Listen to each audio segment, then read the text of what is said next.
समय भोजपुरी में गाने सुपर डुपर हिट हो रहे हैं, वहीं हमारे पावर स्टार पवन सिंह के इंस्टाग्राम पे उनके हर एक दुश्मनी भी दुश्मन की औकात देख के करते हैं। नरम हो तो छोड़ देते हैं, गरम हो तो तोड़ देते हैं। पूरा शहर जानता है हमारे बारे में। शेर का जिगर चाहिए पावर को हाथ लगाने में। पवन सिंह की काफी चहेती गायिका है, उनका जन्मदिन सेलिब्रेट किया और काफी धूमधाम से किया गया।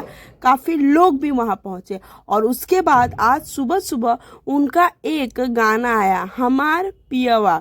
वो गाना आया है भोजपुरी म्यूजिक वाला चैनल पे। गाना काफी खूबसूरत है, साफ सुथरा अश्लील मुक्त गाना है। उस गाने का लिंक मैं आपको डिस्क्रिप्शन में दे रही हूँ, गाने को जाकर जरूर सुने।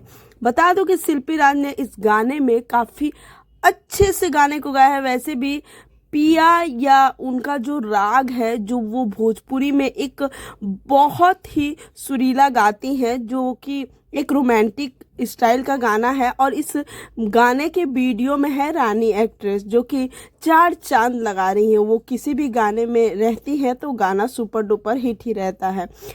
तो शिल्पी राज और रानी एक्टर ने जो काम किया है इस वीडियो में धमाकेदार है। तो आप लोग जाकर इस गाने को ज़रूर प्यार दें। बहुत खूबसूरत गाना है, भोजपुरी में बहुत कुछ बदल रहा है, उसमें से ये गाना भी है। और शिल्पी राज ने सोलो गाया है, तो गाने पर एक लाइक ज़रूर कर दीजिएगा और हमारे चैनल को भी सब्सक्राइब और वीडियो को भी लाइक ज़रूर कर दीजिएगा।